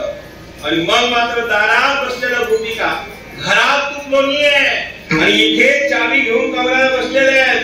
आणि काही झोपल्या, काही जागी. आता 10 मिनिटात सगळ्या झोपणार आहे, पण तरीही दारातून आपल्याला जाता येणार नाही, कारण दारातच बसलेले आहेत त्या. मग आता ह्या घराला दुसरा दार आहे का पहा. गोपाळ गेले, वाड्याला चोरून चक्कर मारला, एकही दार नव्हतं साहेब, एकच होतं. म्हणजे दार नाही महाराज. म्हणजे मग शिडी आणा. शिडी आणून मागून गेले वाड्यावर, मागून. म्हणले मग आता मागून गेले, हो. म्हणले मग आता खाली ते धारा असेल तर धोरण धारा काय म्हणतात, उजाडायला करता काय म्हणायचं, धोरण, बरोबर ना. ते धोरण असायचं उजाडायला. म्हणले द्वारातून खाली उतरा. पण म्हातारी गौरव फार डेंजर होती, तिला खिळे लावले होते अशी, कोणी घुसू नये म्हणून. भगवंताला गोपाळ म्हणले देवा इथूनही जमणार नाही, हे खिळे आडवे गज लावलेले. भगवंत म्हणले एक काम करा, सगळ्यांनी डोळे बंद करा. सगळ्यांनी जाम डोळे बंद केले. उघडले, सगळे घरात आले. पण घरात आल्या आल्या डोळे लावले तेव्हा बाहेर होते, डोळे उघडले तेव्हा घरात आले. आणि मग सांगितलं आता असणारा दही दूध तूप लोणी खायचंय. पण गोपाळ छोटे छोटे होते, एक चिमुकले पोर आहेत. आता दही दूध खायचंय, शिंके लावलेले तुरी, शिंक होत असं लावून. आपलं कसं लावलेलं आहे बघा, हे लांब शिंक लावलं होतं, त्याच्यावरती मटकी आहे, त्याच्यात दही दूध आहे. गोपाळाचा हात सोडेना. भगवंत म्हणले अरे कुठलंही काम सक्सेस करायचं असेल तर दुसऱ्याला मदत करायची भूमिका ठेवा, काम सक्सेस झाल्याशिवाय राहणार. मग ती निंबूरची गेली, एकावर एक. आणि मग मात्र त्या ठिकाणी गेले. आणि मग मात्र मटक्याला हात लावला. सगळ्यांनी दही दूध तूप लोणी खाल्लं. आता आली वेळ भगवंताची, सगळ्यांनी खाल्लं. तर ती गवळण एवढी हुशार होती, तिने मटकीवर मटकीत दही ठेवलं होतं आणि त्याच्यावर घंटी बांधली होती. लक्ष द्या तुम्हाला, घंटी कोणी आलं, घंटी हालायला, मटका हल्ला की घंटी वाजणार, गवळण नाही होणार. आतापर्यंत घंटी शांत होती, सगळ्यांनी दही दूध खाल्लं. पण भगवंताने हात लावला, घंटीने टन टन टन टन टन टन वाजत असं. भगवंत म्हणले घंटे माझं तुझं काय शेतीचा आकडा आहे का. सगळ्यांनी खाल्लं तोपर्यंत तू शांत होती. मी हात लावला, टन टन वाजू लागले, खबरदार म्हणलं वाजली तर. पुन्हा भगवंताने हात लागला, हात लावला की टन टन टन टन आवाज सुरू व्हायचा. असं 2-4 वेळेस झाले. आणि मग मात्र भगवंत रागवले, काय घंटे म्हणजे तुम्ही हात लावला कसं वाजतील, बाकीच्याला नाही. शेवटी घंटी प्रगट झाली ना, हात जोडले, देवा माफ करा, माफ करा. सगळे देवत असेल तेव्हा मी वाजत नाही, पण तुम्ही जेवताना मला वाजल्याशिवाय पर्याय नाही. म्हटले मंदिरात नैवेद्य दाखवताना पूजाऱ्याला आधी घंटीच वाजावं लागते, मगच भगवंताचं जेवण होतं. म्हणलं भूक खायचं, घंटी वाजल्याशिवाय भगवंत तुम्ही प्रसाद घेतच नाही हे मला माहितीये. मग तुम्ही प्रसाद घेताना मला वाजवावं लागतात. भगवंत म्हणले मंदिरात ठीक आहे वाद देवगडच्या, पण तुम्ही नाही त्याला कुठं बाजू. त्यावेळेस त्या ठिकाणची लीला झाली. आणि मग दही दूध खाल्ले, सगळ्या प्रकारचे दही दूध खाल्ले.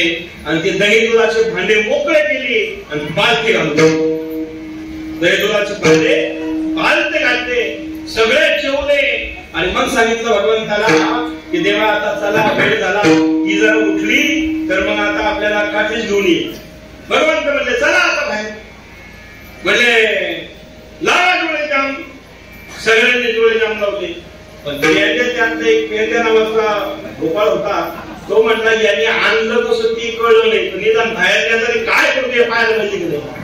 म्हणजे त्यांनी आदेश भंग नाही केला, पण त्याने असे खिडके उघडे डोळे लावले, पण अर्धे झाकले ना अर्धे उघडे ठेवले. भगवंत म्हटलं माझ्यावर विश्वास नाही का रे. सगळ्यांनी जाम डोळे लावले, ते बाहेर गेले वाड्याच्या. ज्यांनी आत ते ठेवलं होतं ते मध्येच टांगलं गेलं. ते दोऱ्यात का धाऱ्यात काय म्हणतात ना मध्ये, ते खाली टांगलं गेलं. अर्धवरण अर्ध करे. अरे भगवंता माफ कर बाबा, बाहेर काढ. अरे म्हणजे माझ्यावर विश्वास ठेवून आले का मारता गली राहू नये.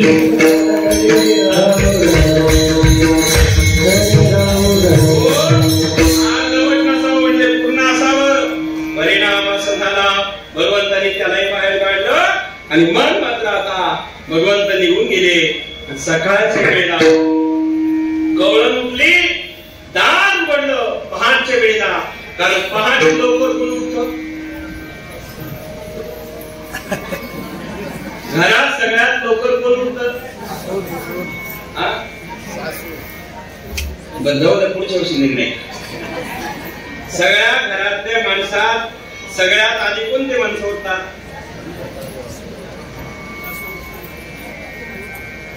निर्णय नाही झाला त्यासोबत कोणी असं जाऊ द्या आता तुम्ही काही इकडं काही तिकडं असं नका करू, एकीकडं व्हा ना. म्हणजे त्या तिथले निर्णयाला होतो. परिणाम असा करा, माझ्या कल्पना करा, त्या ठिकाणी तरुण माणसाला जास्त झोप येत असते, म्हाताऱ्या माणसाची झोप हळूहळू कमी होत चालती, मध्ये म्हातारे उठत असतात.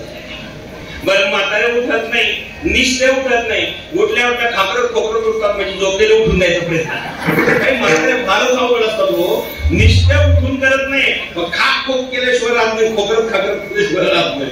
आणि मग त्या उठल्यानंतर घरच्याला अगं उठा उठा, पार झाली कोंबडा रडून उठा, सुखाचं चांगलं निघा उठा, आणि झोपल्याला उठून देते. आणि खरं सांगतो भलेराव साहेब, खरं सांगतो तुम्हाला, सकाळची 3 ते 6 झोप म्हणजे साखर झोप असते. लक्षात येतं ना. सकाळची झोप साखर झोप असते. 2 पर्यंत ठीक आहे, कोणी उठाव पटकन उठतं, पण सकाळच्या वेळेस जर उठवायला गेले तर फार जवळ जात. बरं का, काही जर उठवायला गेले तर जर बळजबरी उठवायला गेले तर ते श्वेत देत उठतो. उठल्या उठल्या श्वेत सुरू करतात. काही माणसं असे उठायला गेले शिवेने सुरू करतात. ते तरी बरे.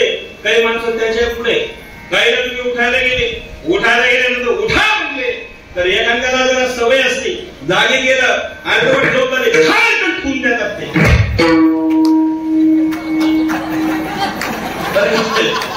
खायला ठेवून देतात. ठेवून दिल्यानंतर मग ते जागे होतात सगळे. तसंच आहे, उठतात, काहीला लागवतात, शिवे देतात, लागवतात, काही खुनच देतात एखाद्याला. आणि मग अशा माणसाला जर उठवायचं असेल तर एखादी लांबून काठी घेऊन जावा, निदान त्याला हात नाही लागणार. उठ उठ उठ, त्याला कृष्णा द्यावा. आणि खरं सांगतात, एखाद्याला जर इमर्जन्सी काम असेल, उठवायचंच असेल भर झोपीतनं, तर त्यावेळेस एक काम केलं पाहिजे. लक्षात येतं ना. झोपीतून उठवायचं असेल तर एक काम केलं पाहिजे. कारण लहान मुलाला उठवताना त्याच्या डोक्यावर हात फिरवावा, शास्त्र आहे का. लहान मुलाला उठवताना डोक्यावर हात फिरवावा. आणि मोठ्या माणसाला उठवायचं असेल तर पाय दाबावा. कारण लावून या हात कुर्बानी मग त्याच्या माध्यमानं हात फिरवावा, त्याला उठवावं. आज मात्र ही गोपिका उठली, घरी मध्ये गेली, आणि मध्ये गेल्या पाहिलं तर त्या ठिकाणचे सगळे शिंक्यावरती जे मळके होते ते मळके तर खाली घेतलेच होते. मळके खाली घेतलं, त्यात शिल्लक काही ठेवलं नाही. आणि मग शिल्लक न ठेवता त्या ठिकाणी ते मळके पाहिले कसे होते.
तुम्ही आले म्हणजे 10 मिनिटं 10 मिनिटात साहेब आलेले आहेत. पुढे कार्यक्रम असेल जायचं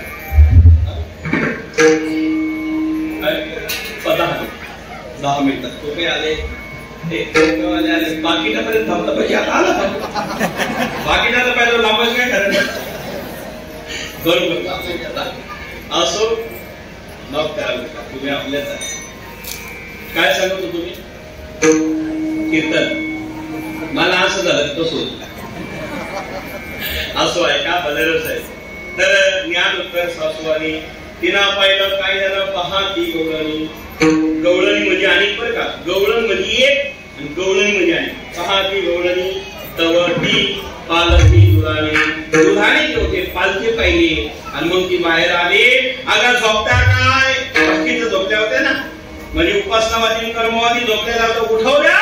अगं बघा ना मध्ये काय झालं आणि मग सगळ्या गोपिका आल्या आणि पाहिलं तर काय दुधाने पालखी झालेली आणि त्या ठिकाणी चर्चा झाली. त्या सगळ्या गोष्टी पाहिल्या आणि अध्यक्षस्थान ज्ञानोत्तर भक्तीच्या गवळणीने घेतलं. मला वाटतं त्याच्याशिवाय कोणी केलं नसतं. म्हणती नंदाची या बोले बोले म्हणती नंदाची या बोले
मला नाव आठवलं.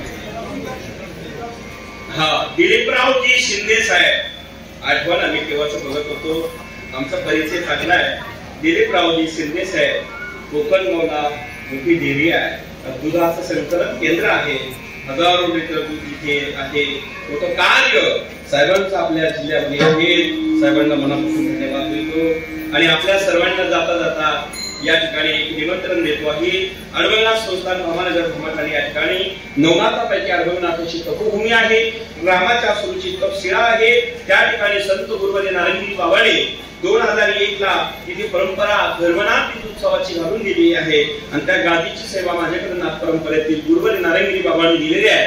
त्या ठिकाणी धर्मनाथ दिन अत्यंत मोठ्या स्वरूपात आपल्या जिल्ह्यामध्ये होत असते.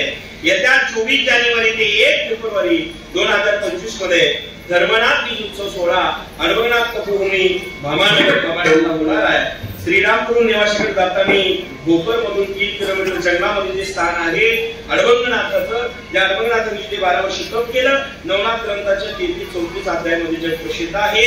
रामाच्या सुरूने शिळा तयार झाली आणि त्या शिळेकरता बांधलेलं हे मंदिर आहे. ऐतिहासिक स्थान आहे. आपण नक्की या आणि मंदिर पूर्ण झाल्यानंतर 1000 वर्षाची विहीर बारो मंदिरात प्रगट झालेली आहे नाथाच्या काळातली. ती बघण्याकरता तीर्थ घेण्याकरता नक्की या. आणि ज्यांना कोणाला पारायण वाचण्याकरता नवनाथ पारायण म्हटलं की पुरुषच करतात, महिलांना अधिकार नाही. पण आमच्या नारायणगिरी बाबांनी दोघांनाही तिथे अधिकार दिलेला आहे. हजारो महिला पुरुष त्या ठिकाणी येऊन 9 दिवस पारायण करतात आणि आमचे पालखी महाराज व्यासपीठ चालवतात. आपण सर्वांनी त्या ठिकाणी या. ज्यांना पारायण करण्याची इच्छा असेल, नाथांच्या भूमीमध्ये नाव नोंदणी सुरू आहे, त्याला शक्य असेल नक्की या. राहण्याची खाण्यापिण्याची व्यवस्था संस्थान करत आहे. गरम कपडे आणि ग्रंथ घेऊन या. सुविधा आपल्याला प्राप्त होईल. महाराष्ट्रातील दिग्गज कीर्तनकाराची कीर्तन आहे आणि अन्नदान 9 दिवस हजारो भाविकांना दिवसभर अन्नदान आहे.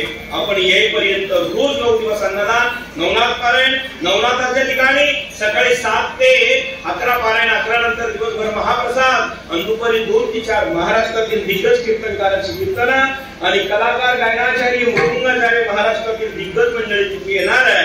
आपण त्याचाही लाभ घ्यावा. झालेली सेवा देवाच्या चरणी समर्पित करतो आणि कुठल्याही कार्य करत असेल श्रद्धेने, भक्तीने, प्रेमाने करा. भगवंत त्याच्यावर कृपा केल्याशिवाय राहत नाही. आणि म्हणून खंडोबाची कृपा व्हावी वाटत असेल तर श्रद्धेने करा. श्रद्धा ज्ञान देती है, नम्रता मान देती है. श्रद्धा ज्ञान देती है, नम्रता मान देती है, योग्यता स्थान देती है. ये तीनों अगर मिल जाए तो दुनिया सम्मान देती है. दुनिया सम्मान प्राप्त करावा वाटत असेल तर या 3 गोष्टी सांभाळा आणि झालेली सेवा देवाच्या चरणी समर्पित करतो. धन्यवाद. जय हरी. सिंगेला कंठी दगडा कृष्ण